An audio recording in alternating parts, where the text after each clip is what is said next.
एक लड़का जिसके पास सिटी में रहने के लिए घर नहीं होता, ये अमीर लड़कियों के साथ अफेयर करता है और उनके ही घर में रहता है। अब आगे क्या होगा ये हम आज की हमारी मूवी स्प्रेड 2009 की एक रोमांटिक हॉलीवुड मूवी में देखेंगे। अगर आपको एक्सप्लेनेशन अच्छा लगता है तो प्लीज़ इसे लाइक और कमेंट जरूर कर दीजिएगा।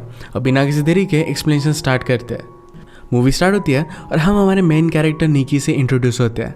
निकी हमसे कहता है मुझे बचपन से ही पता चल गया था कि मैं बहुत ही स्मार्ट हूँ। मेरी मदर की फ्रेंड्स को मैं बहुत ही अच्छा लगता था।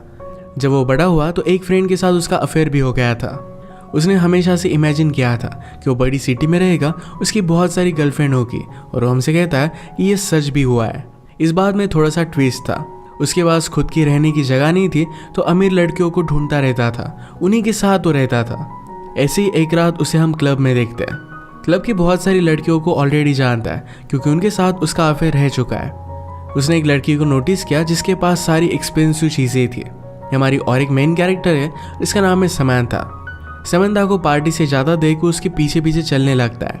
उसने उसका नाम पूछा, कहता है तुम इतनी जल्दी यहाँ से जा क्यों रही हो, मैं तुम्हें तुम्हारे घर छोड़ सकता हूँ। समंथा उसे ज़्यादा भाव दे नहीं रही थी।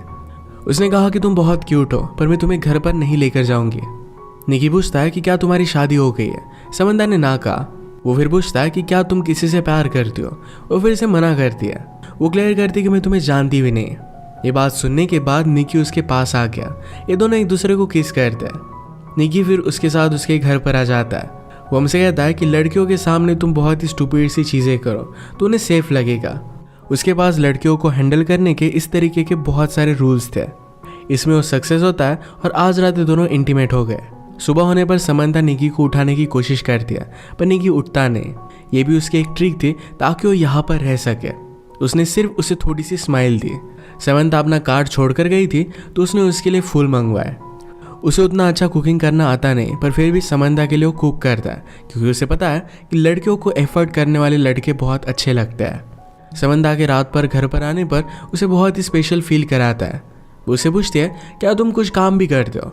निकी कहता है कि मैं सब नॉर्मल सी चीज़ें करता हूँ, उठता हूँ, खाता हूँ, पीता हूँ, यही सब एंजॉय करना है उसकी लाइफ है।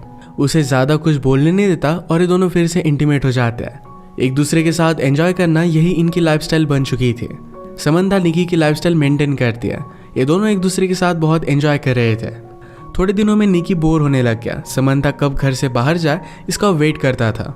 एक दिन वो कहती है मुझे मीटिंग के लिए न्यूयॉर्क में जाना पड़ेगा, क्या तुम मेरे साथ चलोगे। निकी ने कहा कि मैं तुम्हारे साथ नहीं आ सकता क्योंकि उसे पार्टी करनी थी।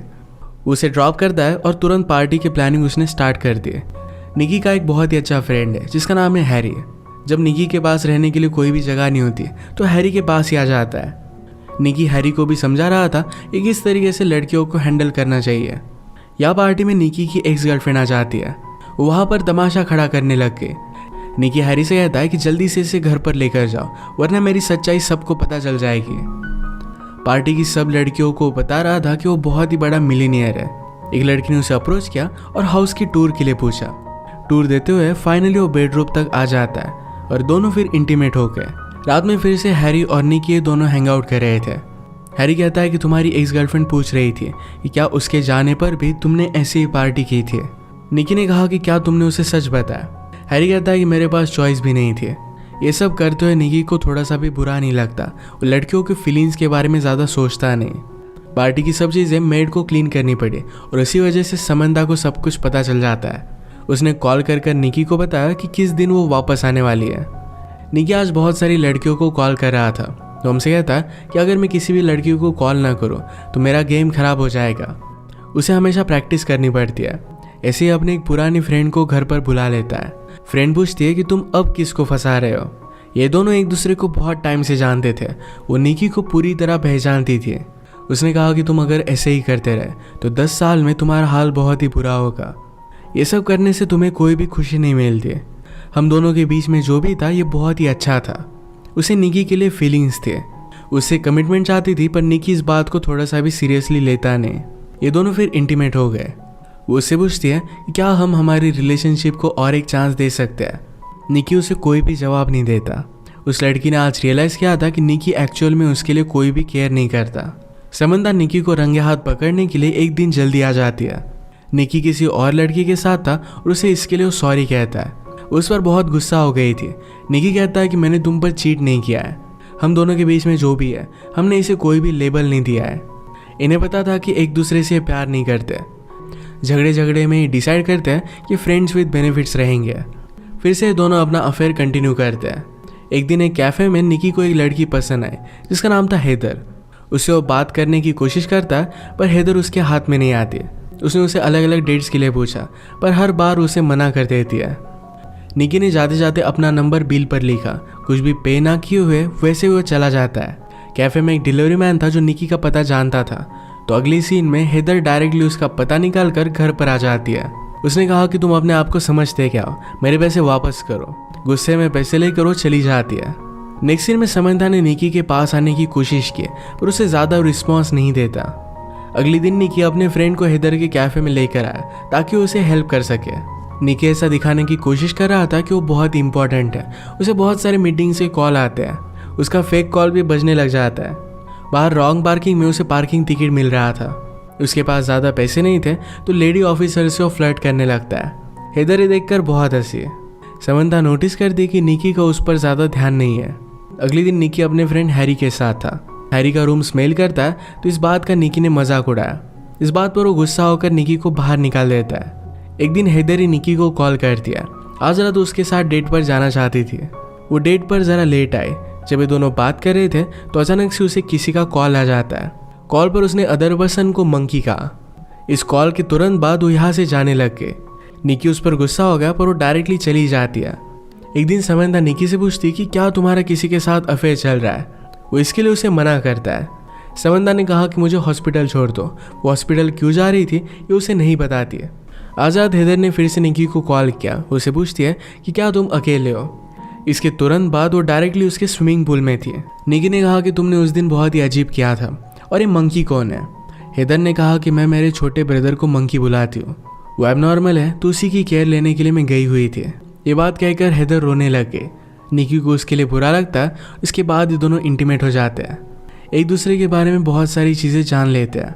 सुबह होने पर स्ट्रीट की क्लीनिंग चल रही थी। हैदर सोई हुई थी तो उसकी गाड़ी निकी को मूव करनी पड़ती है। निकी ने रियलाइज़ किया कि हैदर के पास बहुत ही एक्सपेंसिव कार है। जो भी कल रात उसने निकी से कहा था ये सब कुछ झूठ था। जिस तरीके से निकी लड़कियों को फंसाता है उसी तरीके से हैदर रिच आदमियों को फंसाती है। ये सब कुछ निकी समझ गया और उसे घर से निकाल देता है। 2 दिनों के बाद समंथा हॉस्पिटल से वापस आई। उसने अपने प्राइवेट पार्ट की सर्जरी की थी। उसे रेस्ट की ज़रूरत थी तो रात में निकी क्लब पे चला गया। रात भर वो किसी और लड़की के साथ था तो इस वजह से समंथा बहुत ही ज़्यादा गुस्सा हो जाती है। निकी भी उससे बहुत ही परेशान हो गया था। वो कहता है अब हम दोनों एक साथ नहीं रह सकते। समंथा का गुस्सा शांत होने के बाद निकी ने कहा तुम्हें भी और कोई मिल जाएगा। उसे पूछती कि अब तुम कहाँ जाओगे। निकी को कुछ भी पता नहीं था। उसे तुरंत एक लड़की का कॉल आ जाता है तो समंथा इस पर गुस्सा हो गई। निकी का फ़ोन लेकर वो पानी में डाल देती है। अब वो किसी के पास भी नहीं जा सकता। उसे स्ट्रीट पर ही रहना पड़ता है। रात में वो फिर से अपनी ओल्ड फ्रेंड के पास आता है। अब वो उससे कहने लग गया था कि तुम मुझे बहुत ही अच्छी लगती हो। इस बात पर वो थोड़ा सा भी बिलीव नहीं करती है। उसने कहा कि तुम अगर एक्चुअली मेरे बारे में केयर करते तो मेरी लाइफ में चल क्या रहा है इसके बारे में पूछते हैं। वैसे भी वो किसी और के साथ अब रिलेशनशिप में थी तो निकी के साथ नहीं रह सकती। निकी फिर अपने फ्रेंड हैरी से मिलने के लिए क्लब में आया। हैरी अपने और एक दूसरे फ्रेंड के साथ था। क्लब में काम करने वाली लड़कियों के साथ वो फ्रेंड बहुत ही बदतमीजी से पेश आता है। इस बात से निकी का उससे झगड़ा हो गया और वो बाहर आ गया। हैरी ने कहा कि तुम कर क्या रहे हो। निकी ने कहा कि इस तरीके से बिहेवियर अच्छा नहीं होता। हैरी कहता है कि तुम भी एक्चुअल में लड़कियों की फीलिंग्स के बारे में कुछ भी नहीं जानते। मैं मेरी सिस्टर को तुम्हारे पास आने भी ना दूँ। निकी उसकी सिस्टर को लेकर एक गंदी बात करता है। इस वजह से हैरी और निकी में भी फाइट हो गई। अब वो उसके साथ भी नहीं रह सकता। उसने और एक क्लब में जाने का ट्राई किया पर ये प्राइवेट पार्टी थी तो इस वजह से वो जा नहीं पाता। रात में वो अपनी मदर को कॉल करता है। इस सिटी में आने के बाद वो अपने घर पर गया ही नहीं था। मदर पूछती कि क्या वहाँ पर तुम कुछ काम कर रहे हो। निकी इसका जवाब नहीं देता तो उस वजह से मदर भी उस पर गुस्सा थी। एक दिन वो एक होटल पर जाकर वहाँ की एक रिच लेडी के साथ फ्लर्ट करता है। ये सब करते हुए हैदर ने उसे देख लिया। उसके पास आई तो निकी ने जो भी उसके साथ किया था इसके लिए उसे सॉरी कहता है। हैदर कहती कि मुझे तुम्हारी सिचुएशन के बारे में पता है, हम दोनों एक जैसे ही है। निकी के पास खाना खाने के भी पैसे नहीं थे तो फिर हैदर उसे अपने घर पर लेकर गई। उसके प्रीवियस बॉयफ्रेंड के साथ उसका भी ब्रेकअप हो गया था। आज वो कुछ कॉल्स लगाती है तो रात में उसकी डेट फिक्स थी। डेट से वापस आने के बाद उसने निकी के साथ टाइम स्पेंड किया। हेदर को अपनी एक फ्रेंड का कॉल आता है कि एक बहुत ही रिच मिलियनेयर है और उसका अभी भी ब्रेकअप हुआ है, तुम जाकर वहाँ पर ट्राई कर सकते हो। हेदर फिर निकी को भी उस पार्टी में लेकर जाती है। उस मिलियनेयर को पटाने के लिए निकी हेदर को हेल्प करता है, उसे हंसने के लिए कहता है, उसके साथ डांस करने के लिए कहता है। मिलियनेयर की नज़र हेदर पर पड़ी और फिर ये दोनों बात करने लग गए थे। पार्टी के बाद निकी कहता है कि तुम उससे जितने भी पैसे लोगी उसका मुझे कुछ कट चाहिए। हेदर उसे साफ साफ मना कर देती है। रात में उसने काउच पर सोने के लिए कहा। थोड़ी देर में निकी उसके पास आ गया। वो कहता है कि हम दोनों एडल्ट्स हैं, एक दूसरे पर कंट्रोल तो कर ही सकते हैं। स्लोली उसके पास आ जाता है और फ्लर्ट करने लग गया। इसके बाद दोनों इंटीमेट हो गए। एक दूसरे के साथ जब भी होते हैं तो बहुत ही ऑनेस्ट होते हैं। एक रात डिनर करते वक्त निकी को एक लड़की ने पहचान लिया, उसके साथ बहुत ही बुरा बर्ताव कर दिया। ये बात हेदर को उतनी अच्छी नहीं लगी। वो निकी के सारे हालात समझ लेती है। ये दोनों फिर एक दूसरे के साथ बहुत सारा टाइम स्पेंड करने लग गए थे। हेदर का किसी और आदमी के साथ बाहर जाना निकी को अच्छा नहीं लगता। एक दिन हेदर को अपने एक बॉयफ्रेंड से इन्वॉल्व मिला जिसमें उसे शादी के लिए पूछा गया था। इसके बारे में वो निकी से कहती है, उसने कहा कि मैंने अभी अभी उससे ब्रेकअप किया है। निकी इस बात से सरप्राइज था क्योंकि इस बॉयफ्रेंड के बारे में उसे कुछ भी पता नहीं था। वो कहती कि वो बहुत ही ज़्यादा अमीर है। निकी पूछता है, तुमने फिर उसके ब्रेकअप क्यों किया? समंता ने कहा, क्योंकि मैं तुमसे बहुत ही प्यार करती हूँ। अब इस सिचुएशन में क्या किया जाए? इसका निकी के पास कोई भी प्लान नहीं था, तो यहाँ से वो चला जाता है। घर आने के बाद उसे पता चला कि समंता न्यूयॉर्क जा रही है। उसे रोकने की कोशिश करता है पर वो जा चुकी थी। अगले दिन ग्रोसरी लेते हुए उसे अपनी एक फ्रेंड मिली जो बहुत ही ड्रंक थी। उसे इस हालत में ड्राइव करने नहीं दे सकता था, तो उसे घर छोड़ने के लिए आ जाता है। इसी मोमेंट पर उसे समंता का कॉल आया। वो कहता है कि प्लीज़ घर पर वापस आ जाओ, मैं कुछ जॉब्स वगैरह कर लूँगा और हम कुछ ना कुछ तो फिगर आउट कर ही लेंगे। समंता ने उस लड़की की आवाज़ फ़ोन पर सुनी और वो गुस्से में फ़ोन रख दे दिया। निकी को कुछ भी समझ में नहीं आ रहा था कि अब उसे करना क्या चाहिए।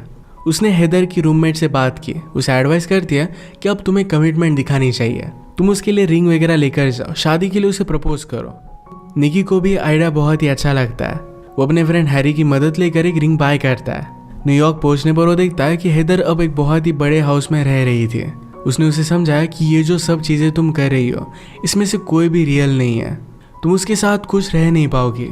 समंता कहती कि हमारे पास कुछ भी पैसे नहीं है, तुम सिर्फ वादे करते हो और उसके बाद तुम कुछ एक्शन नहीं लेते। इसी बात से वो बहुत ही ज़्यादा डरती है। उसने उसे यह भी बताया कि अब मेरी शादी हो गई है। निकी कहता है कि तुम उससे डिवोर्स ले सकती हो। समंता ने उसे क्लियर किया कि ये सब चीज़ें वो खुद चाहती है, उसे डिवोर्स नहीं ले सकती है। उसका हस्बैंड घर आता है तो समंता ने कहा कि इस डिलीवरी बॉय को उसकी टिप दे दो। इस सब से निकी का हार्ट ब्रेक हो गया। वो अब डिसाइड करता है कि ऑनेस्टी से अपनी ज़िंदगी बिताएगा। एक्चुअल में डिलीवरी बॉय का काम उसने ले लिया था। एक दिन वो समंता के घर पर भी डिलीवरी देने के लिए आया। ये एक दूसरे को ख्याल रखने के लिए कहते हैं। निकी हमसे कहता है, इस सिटी में सबने लेकर मेरे जैसे बहुत सारे लड़के आते रहते हैं। कुछ दिनों के बाद वो वापस चले जाते हैं, पर मैं यहाँ से जाने वाला नहीं। यहाँ रहकर वो ऑनेस्टली फाइट करेगा। रियल प्यार को ढूंढने के लिए वो होपफुल था और इसी के साथ ये मूवी एंड होती है। फाइनली वो सुधर चुका था। अगर आपको एक्सप्लेनेशन अच्छा लगा तो प्लीज़ इसे लाइक और कमेंट ज़रूर कर दीजिएगा।